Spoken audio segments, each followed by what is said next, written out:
السلام عليكم ورحمة الله وبركاته. إن الحمد لله والصلاة والسلام على رسول الله وعلى آله وأصحابه ومن تبعهم بإحسان إلى يوم الدين. கண்ணியமிகு அல்லாஹுவின் நல்லடியார்களே, மாணவர்களே, மாணவியர்களே, அல்லாஹு தஆலா தாங்கள் அனைவருக்கும் அருள் புரிவானாக. அல்லாஹுடைய பேருதவியால் கடந்த வகுப்பில் உம்ரா செய்யும் முறையில் உம்ராவினுடைய ருக்குன்கள் என்னென்ன என்பதை பற்றி தெரிந்து கொண்டோம். ஞாபகம் இருக்குதுங்களா? 4 ருக்குன்கள் இருக்கின்றது. மீகாத்துல இஹ்ராம் ஆகுதல், தவாஃப் செய்தல், சஇ செய்தல், சிரைத்தல் அல்லது குறைத்தல். உம்ரா செய்யினுடைய முறையினுடைய சுருக்கமாக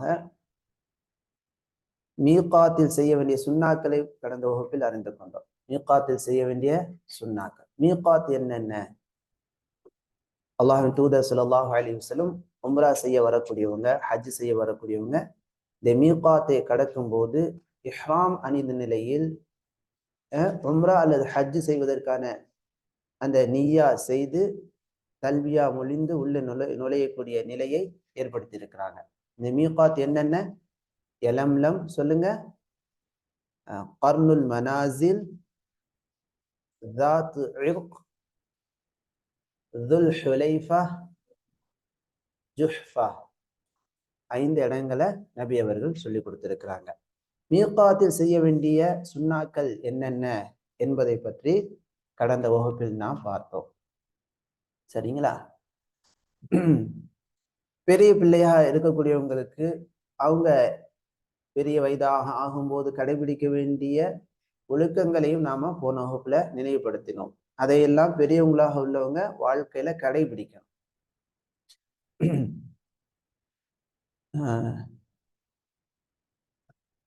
அதே போல இஹ்ராமுடைய ஆடையை பற்றி தெரிந்து கொண்டோம். இஹ்ராமுடைய ஆடை, ஆண்களுக்கு வெண்ணிறை ஆடை அணிவது முஸ்தஹப், சுன்னா. மேல ஒரு வெண்ணிற ஆடை, கீழே ஒரு வெண்ணிற ஆடை. சரிங்களா? அப்போ ஒரு செப்பல் போட்டுக்கொள்வாங்க. பெண்ணாக உள்ளவங்க முகத்திரை அணியக்கூடாது, கையுறை அணியக்கூடாது என்பதை கடந்த வகுப்பில் பார்த்தோம். ஆனா அந்நிய ஆண்களுக்கு முன்னால முகத்தை என்ன செய்து கொள்வாங்க? மறைத்து கொள்வாங்க. தங்களை அழகுபடுத்தி கொண்டு உம்ரா வணக்கத்திற்கு செல்ல மாட்டார்கள். சரிங்களா? கண்ணியமான ஹிஜாபை அணிந்து செல்வார்கள். அடுத்து மீகாத்தில் செய்ய வேண்டிய நமக்கான மீகாத் எதுமா? பஹ்ரைன் உள்ள நமக்கு மீகாத் எது? கர்னுல் மனாசில் என்று சொல்லக்கூடிய இடம். அந்த இடத்துல நம்ம பஸ்ல போனோம்னு சொன்னா அந்த இடத்த நிறுத்துவாங்க. இந்த இடம் தான். இந்த இடத்துல நிறுத்தி அந்த இடத்துல நம்ம கடைபிடிக்க வேண்டிய சுன்னாக்களை எல்லாம் செய்து முடித்த பிறகு பஸ்ல ஏறுறதுக்கு முன்னால அல்ஹம்துலில்லாஹ், சுப்ஹானல்லாஹ், அல்லாஹு அக்பர் என்று சொல்வது முஸ்தஹப். சொல்லுங்க, விரும்பத்தக்க செயல். சரிங்களா? அது முடிச்ச பிறகு பஸ்ல போய் நம்ம உட்கார்றதுக்கு முன்னால கிப்லாவை முன்னோக்குவது முஸ்தஹப். கிப்லாவை முன்னோக்கி, அதாவது நம்ம மக்காவுக்கு பயணமாகிறதுக்கு நெருக்கமாக இருக்கக்கூடிய சமயத்தில், இது புதிய தகவல், நெருக்கமாக இருக்கக்கூடிய சமயத்தில் கிப்லாவை முன்னோக்கி அந்த நேரத்தை நம்ம உள்ளத்துல நிய்யாவை கொண்டு வர்றது. நான் உம்ரா என்ற வணக்கத்தை அல்லாஹ்வுக்காக செய்ய போறேன் என்று உள்ளத்துல எண்ணம் கொள்ளுது. உள்ளத்துல எண்ணம் கொள்ளணும். நாவல் என்ன செய்யக்கூடாது? நிய்யாவை மொழிய கூடாது. அதன் பிறகு அந்த வணக்கத்துல நம்ம நுழைந்து விடுகிறோம். நுழைந்த பிறகு லப்பைக உம்ரத்தன் என்று தல்பியா சொல்வது சுன்னா. லப்பைக உம்ரத்தன் என்று சொல்வது என்னதுமா? சுன்னா. அந்த இடத்துல அல்லாஹும்ம ஹாதிஹி ஹஜ்ஜத்துன் லா ரியாஅ ஃபீஹா வலா சும்அ என்று சொல்லக்கூடிய வாசகம் தஈஃப், பலவீனமானது. அதை பின்பற்றக்கூடாது என்பதை கடந்த வகுப்பில் தெரிந்து கொண்டோம். அதன் பிறகு உம்ராவுக்காக செல்லக்கூடியவங்க தல்பியாவை சொல்லிக்கொண்டே இருப்பாங்க. ஆணாக உள்ளவங்க தல்பியாவை என்ன செய்யணும்? சப்தமாக சொல்ல வேண்டும். பெண்ணாக உள்ளவங்க தல்பியாவை மெதுவாக சொல்ல வேண்டும். சரிங்களா? தல்பியாவுடைய வாசகம் என்ன, அதனுடைய அர்த்தம் என்னென்ன போன வாரம் பார்த்தோம். ஞாபகம் இருக்குதுங்களா ஃபர்ஹான்? ஞாபகம் இருக்குதுங்களா? இத்ராஸ், இஹ்லாஸ் ஞாபகம் இருக்குதாமா ஷயான்? லப்பைக் சொல்லுங்க. அல்லாஹும்ம லப்பைக் லப்பைக் லா ஷரீக லக லப்பைக் இன்னல் ஹம்த வன் நிஅமத லக வல் முல்க் லா ஷரீக லக். அர்த்தம் போன வாரமே சொல்லி கொடுத்துட்டோம். பெண்ணாக உள்ளவங்க என்ன செய்யக்கூடாது? அந்நிய ஆண்கள் இருக்கக்கூடிய இடங்கள்ல சப்தமிட்டு சொல்லக்கூடாது. சரிங்களாமா? இந்த இடத்துல ஒரு விஷயத்த நாம எல்லாம் பதிய வைத்துக் கொள்ள வேண்டும். பெண்ணுடைய சப்தமானது அந்நிய ஆண்களுக்கு கேட்பதை விட்டும் பாதுகாப்பது அவசியமாகும். அவுரா. சரிங்களா? அந்நிய ஆண்களுக்கு முன்னால அவங்க தேவையில்லாம பேசுவது கூடாது. இப்ப மாணவியர்கள் இதை கவனத்துல கொள்ளணும், தாய்மார்கள் இதை கவனத்துல கொள்ளணும், பெரியவங்க மாணவர்கள் இதை கவனத்துல கொள்ளணும். ஏன்னா நமக்கு கடமை இருக்குது. நம்முடைய உடன் பிறந்த சகோதரிகளை நாம என்ன செய்யணும்? பாதுகாக்கணும். மனைவிமார்களை பாதுகாக்கணும். புரியுதுங்களா? உம்மாமார்களை பாதுகாக்க வேண்டிய நம்முடைய கடமை இருக்குது. அதனால நாம என்ன செய்யணும்? நம்முடைய சகோதரி உம்மா அவங்களுடைய சப்தங்களை தேவையில்லாம அந்நிய ஆண்கள் கேட்கும் விதமாக ஏற்படக்கூடிய நிலைகள் இருந்து பாதுகாக்கணும். சரிங்களா? இத்ராஸ் புரியுதுங்களா மஷயான்? பாரக்கல்லாஹு ஃபீக்கும். தல்பியாவை எது வரைக்கும் சொல்லணும் அப்படின்னு சொன்னா, இங்க ஷேக் ஃபௌசி இப்னு அப்துல்லா ஹஃபிதுல்லாஹ் சொல்றாங்க, மக்காவுக்கு நம்ம போயிட்டோம், மக்காவினுடைய அந்த எல்லைக்கு போயிட்டோம். மக்கா இப்போ நம்முடைய வாகனம் நாங்க இருக்கக்கூடிய ஹோட்டலு நிற்குதுன்னு சொன்னா, அப்ப அந்த ஹோட்டல் வேலையில நம்ம ஈடுபடுவோமா இல்லையா? ஆகையால் அந்த இடத்துல நாம நிறுத்தி கொள்ளலாம். அதன் பிறகு வாகனத்திலே நம்ம எங்க போறோம்? இதுக்கு மக்கா கஅபாவுக்கு போறோம். சரிங்களா? கஅபாவுக்கு போகும்போது அந்த நேரங்கள்ல நமக்கு வாய்ப்பு இருந்தா சொல்லலாம். கஅபாவுக்குள்ள அந்த மஸ்ஜிதுல் ஹராம்ல நுழையும் போது நம்ம என்ன செஞ்சிருவோம்? நிறுத்திட்டு அடுத்த மஸ்ஜிதுல் ஹராமில் நுழையும் போது கடைபிடிக்க வேண்டிய சுன்னாவை கடைபிடிக்க ஆரம்பிப்போம். சரிங்களாமா? இந்த வாகனத்துல வரக்கூடிய அந்த சமயத்துல அதிகமாக நம்ம மீகாத்துல இருந்து மக்காவை நோக்கி புறப்பட்டு போவோமா இல்லையா? புறப்பட்டு போகக்கூடிய சமயத்துல தல்பியாவை அதிகமா சொல்லிக்கிட்டே வரணும். அதே போல தல்பியாவை தவிர்த்து திக்ரு செய்யலாம். அல்லாஹ்வை நினைக்கக்கூடிய திக்ருகளை நம்ம என்ன செய்யலாம்? சுப்ஹானல்லாஹ், அல்ஹம்துலில்லாஹ் சொல்லலாம். அல்லாஹ்ட்ட துஆவும் செய்யலாம். தல்பியா மட்டும் செய்து கொண்டே வர வேண்டும் என்பது மட்டும் கிடையாது. தல்பியா அதையும் தாண்டி நம்ம என்னவும் செய்யலாம், இடையிடையே துஆக்களும் செய்து கொள்ளலாம். சரி, அடுத்து மஸ்ஜிதுல் ஹராம்ல நுழையும் போது வலது காலை முன்வைத்து உள்ள போகணும். அங்க போகும்போது ஓத வேண்டிய துஆவை பார்த்தோம். இன்னொரு தடவை சொல்லித்தானே சொல்லுங்க. அஊது பில்லாஹில் அஸீம் வபிவஜ்ஹில் கரீம் வசுல்தானிஹில் கதீம் மினஷ் ஷைத்தானிர் ரஜீம். அல்லாஹும்ம ஃப்தஹ் லீ அப்வாப ரஹ்மதிக்.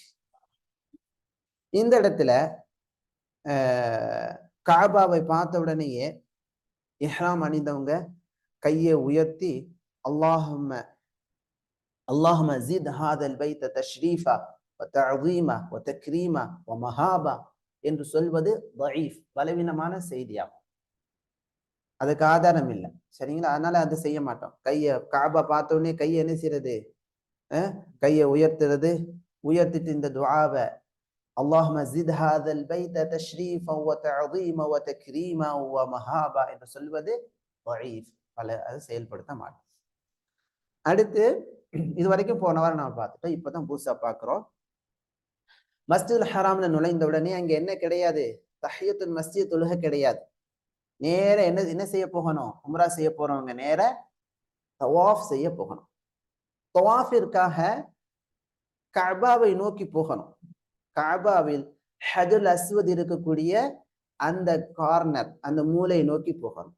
ஹஜருல் அஸ்வத், இதுக்கு பேர் என்னமா, ஹஜருல் அஸ்வத். சொல்லுங்க. ஹஜர்ன்ற கல்லு, அஸ்வதுன்னா கருப்பு. மீனிங் என்ன உமர்? ஹஜர்னுக்கு என்ன மீனிங்? கல் ஸ்டோன். அஸ்வதுன்னு என்ன மீனிங்? கருப்பு. தவாஃப் செய்வதற்காக ஹஜ்ருல் அஸ்வதை நோக்கி போக வேண்டும். அங்கே போன உடனேயே ஆண்களுக்கு இல்திபா என்று சொல்லக்கூடிய முறை முஸ்தஹப்பாகும். ஆண்களாக உள்ளவங்க கஅபாவுக்கு நெருக்கமா போயிட்டாங்க. அங்க தவாஃபை மேற்கொள்வதற்கு முன்பாக இல்திபா, இந்த மாதிரி தன்னுடைய வலது தோல் புஜம் தெரியும் விதமாக ஆடையை இந்த இருக்கிற மேலாடை என்ன செய்யணும் சொன்னா வலது தோல் புஜத்துக்கு கீழாக கொண்டு வந்து இடது தோல் புஜத்துல அதனுடைய கார்னரை போடணும். சரிங்களா? ஒரு கார்னர் இங்கிருந்து தோல் புஜத்துல இருந்து கொண்டு வந்து இன்னொரு கார்னரை என்ன செய்யணும், அப்படியே வலது தோல் புஜத்துக்கு கீழாக கொண்டு வந்து இடது தோல் புஜத்துக்கு மேல போடணும். இதுக்கு முன்னால வரைக்கும் என்ன செய்யணும், 2 ஷோல்டரையும் மறைத்திருக்கான். சரிங்களா?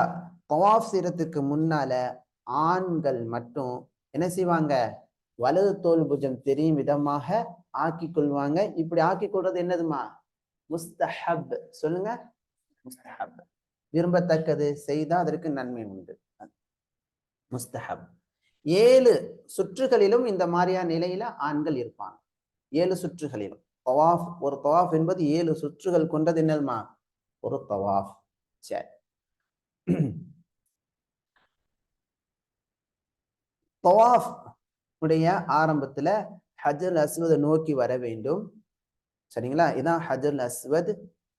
ஹஜ்ருல் அஸ்வதை நோக்கி வந்துட்டு ஹஜ்ருல் அஸ்வதுக்கு முன்னால கஅபா இருக்கு பார்த்தீங்களா, தனக்கு வலது கைக்கு இடதாக ஆக்கி கொண்டு தவாஃபை அவங்க என்ன செய்வாங்க, ஆரம்பிப்பாங்க. தவாஃபை ஆரம்பிக்கிறதுக்கு முன்னால செய்ய வேண்டிய செயல்கள் என்னென்ன? ஆரம்பமாக யாருக்கும் நெருக்கடி கொடுக்காம யாரையும் தள்ளி கொண்டு செல்லாம ஃப்ரீயா உங்களால போய் ஹஜ்ருல் அஸ்வதை தொட்டு முத்தமிட முடியும் என்றால் அதை செய்வது அந்த இடத்துல சொன்னான். புரியுதுங்களா? யாரையும் இடித்து விடாமல், யாருக்கும் தொல்லை கொடுக்காமல் நீங்க போய் ஹஜ்ருல் அஸ்வதை நீங்க தொட்டுட்டு முத்தமிட வாய்ப்பு இருந்தால் அவ்வாறு செய்வது என்னது, சொன்னா. அது முதல் நிலை. தவாஃப் ஆரம்பிக்கிறதுக்கு முன்னால செய்யணும். அப்படி செய்ய முடியல, ரொம்ப கூட்டமா இருக்குது அப்படின்னு சொன்னா, 2வதாக அது முடியாத பட்சத்துல என்ன செய்யணும் சொன்னா, கையால போய் வலது கையால தொட்டு முத்தம் விட்டுட்டு அல்லாஹு அக்பர் சொல்லி ஆரம்பிக்கணும். அல்லாஹு அக்பர் சொல்லி அல்லது அல்லாஹு அக்பர் சொல்லிட்டு முத்தம் விட்டுட்டு என்ன செய்யணும், ஆரம்பிக்கணும்.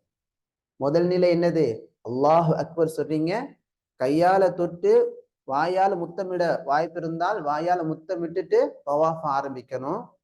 அதுக்கு முடியலைன்னு சொன்னா, கூட்டமா இருக்குது அப்படின்னு சொன்னா, கையால உங்களுக்கு ஹஜ்ருல் அஸ்வத் அல்லாஹ் அக்பர் சொல்லி கையால தொட்டு முத்தமிட வாய்ப்பு இருந்தா அந்த கையை முத்தமிட்டு தவாஃபை ஆரம்பிப்பீங்க.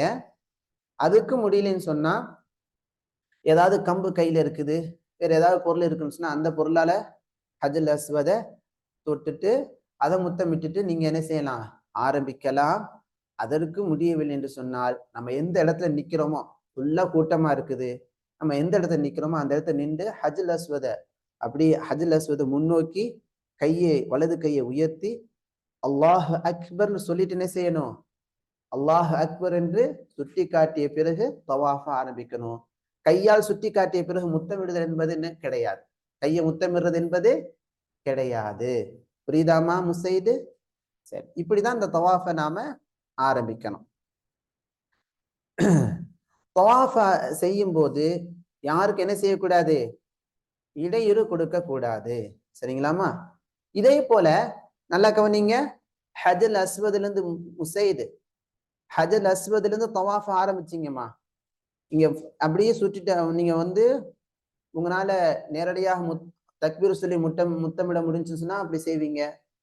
அதுக்கு முடியாத பட்சத்துல கையை தொட்டு முத்தமிடுவீங்க. அதுக்கு முடியாத பட்சத்துல தொலைவுல நின்று காபாவை முன்னோக்கி அந்த ஹஜல் அஸ்வதை முன்னோக்கி அல்லாஹ் அக்பர் சொல்லிட்டு ஆரம்பிப்பீங்க. கையை முத்தமிட மாட்டீங்க.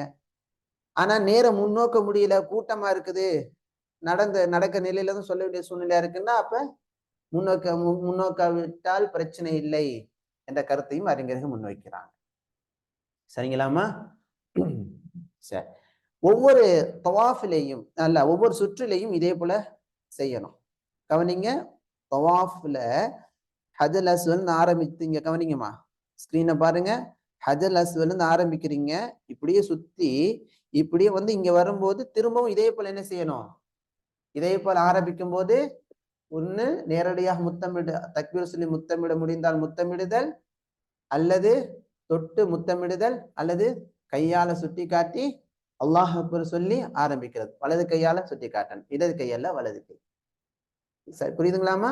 இப்படியே 7 தடவை வந்தாதான் ஒரு தவாஃப் ஆகும். சரிங்களா? 7 சுற்றுகள் வந்தாதான் என்னதுமா? தவாஃப், முழுமையான தவாஃப் ஆகும். சரி, இதுல ரமிழ் செய்வது ஆண்களுக்கு சுன்னா. ரமிழ்டா என்ன?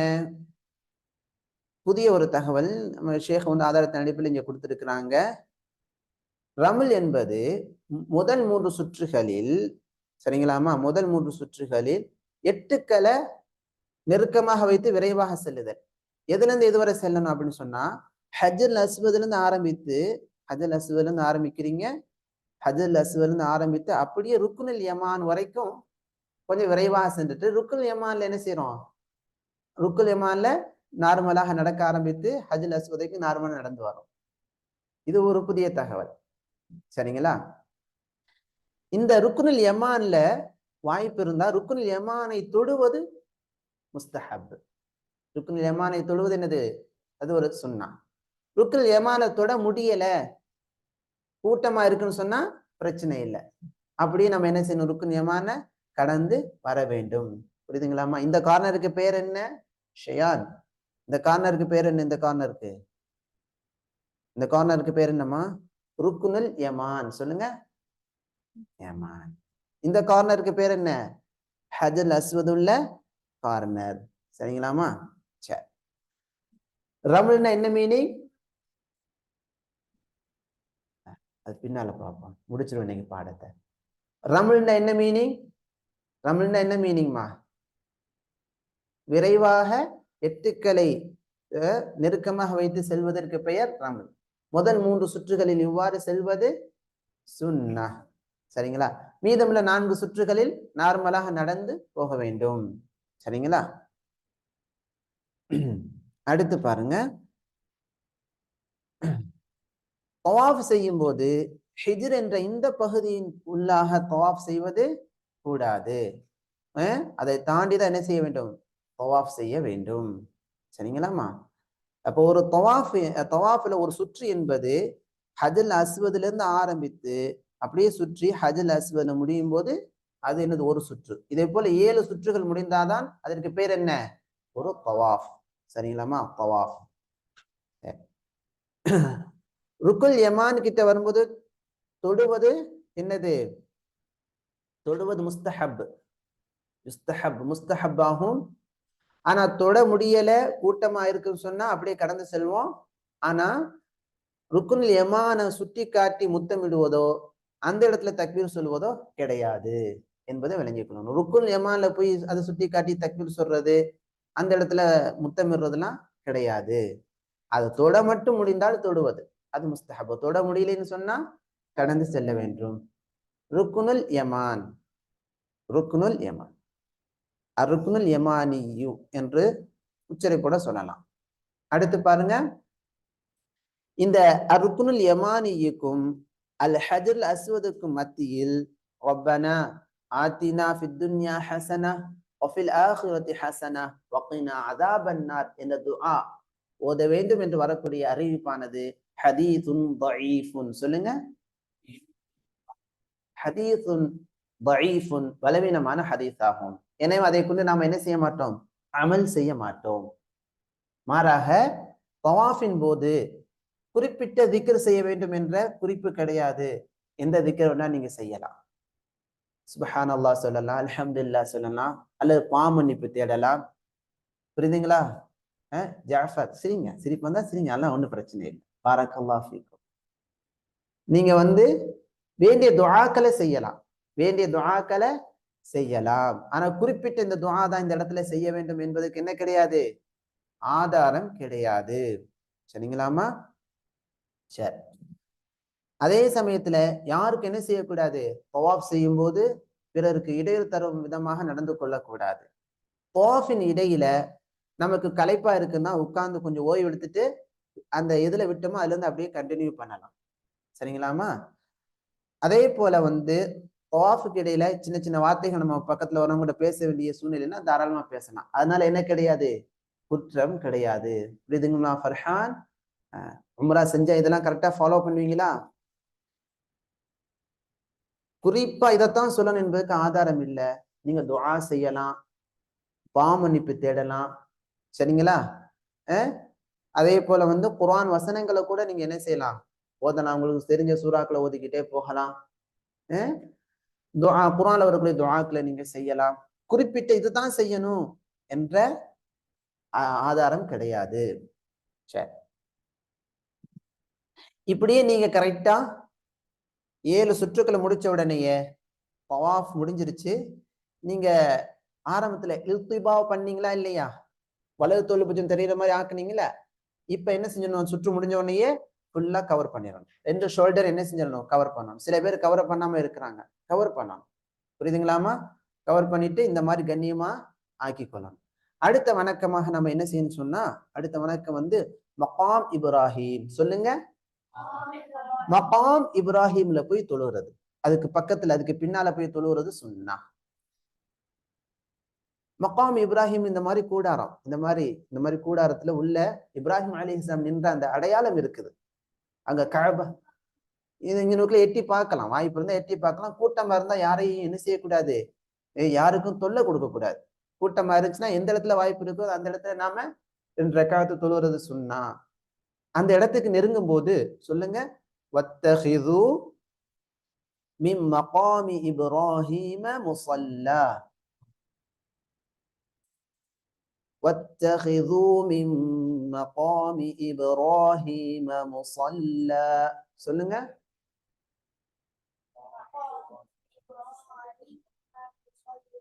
சொல்லுங்க, சப்தமா சொன்னாதான் வரும். இந்த வசனத்தை ஓதுவது சுன்னா. அந்த இடத்துல நெருங்கும் போது இந்த வசனத்தை என்ன செய்யணும்? ஓதணும். சூரத்துல் பக்ராவுடைய 125வது வசனம். மீனிங் என்ன ஃபர்ஹான்? வத்தஹிது 125வது வசனமா? சூரத்துல் பக்ரா, பக்ரா பக்ரா கவனிங்க. என்ன மீனிங்? 125 சூரத்துல் பக்ரா. பக்ராவுக்கு மீனிங் என்ன? பசுமாடு. பாருங்க, இதுக்கு என்ன மீனிங்?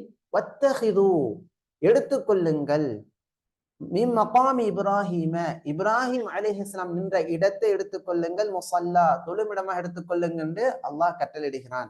இந்த கட்டளைக்கு அப்படியே கட்டுப்பட்டு நபி ஸல்லல்லாஹு அலைஹி வஸல்லம் உம்ரா செய்யும்போது இந்த இடத்துல தொழுதாங்க. யாரு கட்டுப்பட்டது? முஹம்மது ஸல்லல்லாஹு அலைஹி வஸல்லம். அப்படியே அந்த சுன்னாவை நாம ஃபாலோ பண்ணா நமக்கு அந்த நன்மை உண்டு. சரிங்களா? இந்த இடத்துல இந்த தொழுகையில முதல் ரக்காத்துல குல் யா அய்யுஹல் காஃபிரூன் ஓதுவதும், 2ஆம் ரக்காத்தில் குல் ஹுவல்லாஹு அஹத் என்ற சூறாவை ஓதுவதும் சிறப்பு. ஆனா வேற சூறா ஓதுனாலும் என்ன இல்ல? குற்றம் இல்ல. புரியுதாமா ஃபர்ஹான்? நம்ம தொழுகிறதுக்கு முன்னால அந்த இடத்துல முன்னால் நம்ம சுத்ரா வைக்கணும். யாராவது நமக்கு முன்னால கடந்து போறாங்கன்னு சொன்னா விடக்கூடாது. ஏன்னா இங்க சும்மா தொழுதுட்டு இருக்கும்போதே இப்படியே கடந்து போயிட்டு இருப்பாங்க. அப்ப நம்ம என்ன செய்யணும்? தொழுகைக்கு நமக்கு முன்னால ஒரு சுத்ரா வைக்கணும். நமக்கு முன்னால யாராவது கடந்து போனாங்கன்னா என்ன செய்யணும்? வலது கையால வைத்து தடுக்கணும். இந்த இடத்துல பெண்களாக உள்ளவங்க அவங்களுக்கான பெண்கள் பகுதியில போய் என்ன செய்யணும்? தொழணும். அந்நிய ஆண்களுக்கு மத்தியில உட்கார்ந்துக்கிட்டு என்ன செய்யக்கூடாது? கலந்து தொழுவது கூடாது. கவனமா இருக்கும். நாம ஆரம்பத்திலே சொன்னோம், பெண்களை பாதுகாப்பது நம்ம மீது என்னது? கடமை. அடுத்து பாருங்க, மக்காம் இப்ராஹிம்ல 2 ரக்காத்து தொழுத பிறகு அடுத்ததாக செய்யக்கூடிய வணக்கம் ஜம்சம் தண்ணீரை குடிக்கிறது. ஜம்சம், ஜம்ஜம் இல்ல, சொல்லுங்க ஜம்சம். சொல்லுங்க, உச்சரிப்பு வரணும். ஜம்சம் தண்ணீர், மாஉ ஜம்சம். ஜம்சம் தண்ணீரை போய் குடிச்சிட்டு தலையில அதை தெளித்துக் கொள்வது நபி ஸல்லல்லாஹு அலைஹி வஸல்லம் செஞ்ச செயல். தலையிலையும் கொஞ்சம் அப்படி தெளித்துக் கொள்வது என்னது, நபி ஸல்லல்லாஹு அலைஹி வஸல்லம் செஞ்சிருக்கிறாங்க, சுன்னா. அது முடிச்ச பிறகு சஃபா மர்வா, சஃபாவை நோக்கி போகணும் சஈ செய்யறதுக்காக. சஃபா என்ற மலைக்கு நம்ம என்ன செய்யணும், போகணும். அந்த மலைக்கு நெருக்கமாக வரும்போது அந்த இடத்துல நின்று கொண்டு அந்த இடத்துல ஏறுவது சிறந்தது. அந்த சஃபா மலையில ஏறி போகுவது சிறந்தது. என்னமா, சஃபா மலையை சுட்டி காட்டி, சஃபா மலையில என்ன செய்வலா யுஷீர் சுட்டி காட்டுவது அதெல்லாம் மார்க்கத்துல கிடையாது. சஃபா அந்த இடத்த, சஃபா மலையை நெருங்கி வரும்போது இந்த வசனத்தை ஓதுவது சுன்னா. சூரா பக்ராவில் வரக்கூடிய 158வது வசனம், 158 பாருங்க. இன்ன ஸஃபா, சொல்லுங்க, வல் மர்வத மின் ஷஆயிரில்லாஹ் ஃபமன் ஹஜ்ஜல் பைத்த அவ் இஅ்தமர ஃபலா ஜுனாஹ அலைஹி أن يطوف بهما ومن تطوع خيرا فإن الله شاكر عليم. மீனிங்க எடுத்து பார்த்து கொள்ளுங்க, டைம் குறைவா இருக்கனால அடுத்தது போயிடுவோம். இதை முடிச்சிட்டு அப்தஉ, சொல்லுங்க, பிமா பத அல்லாஹு பிஹி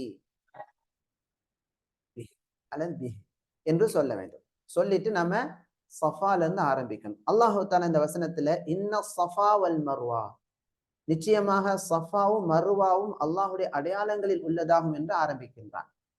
நபி அவர்கள் இந்த வசனத்தை ஓதிட்டு இதே போல நானும் என்ன செய்கிறேன், சஃபா அல்லாஹ் ஆரம்பித்ததிலிருந்து நானும் ஆரம்பிக்கிறேன் என்பதாக சொல்லி சஃபா மலையிலிருந்து என்ன செஞ்சாங்க, சஈ செய்ய ஆரம்பித்தாங்க. சரிங்களா? சஃபா மலையில போன பிறகு கிப்லாவை முன்னோக்கி லா இலாஹ இல்லல்லாஹு வல்லாஹு அக்பர் என்று சொல்வது முஸ்தஹப். இதை சொல்லிட்டு பிறகு இரு கைகளையும் உயர்த்தி லா இலாஹ இல்லல்லாஹ் வஹ்தஹு லா ஷரீக லஹ் லஹுல் முல்கு வ லஹுல் ஹம்த் வ ஹுவ அலா குல்லி ஷைஇன் கதீர் லா இலாஹ இல்லல்லாஹு வஹ்தஹு அன்ஜஸ வஅதஹு வ நஸர அப்தஹு வஹஸமல் அஹ்ஸாப வஹ்தஹு என்று சொல்வது முஸ்தஹப். என்ன மீனிங்?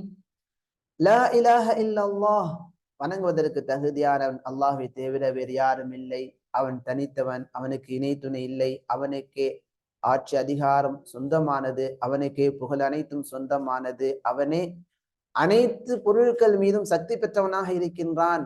அவனை தவிர, அல்லாஹ்வை தவிர வணங்குவதற்கு வேறு கடவுள் இல்லை, அவன் தனித்தவன், அவன் கொடுத்த வாக்குறுதியை நிறைவேற்றி விட்டான், அவனுடைய அடியாருக்கு அவன் உதவி செய்து விட்டான், அவன் தனித்தவனாக இருந்து இராணுவத்தினரை எதிரிகளை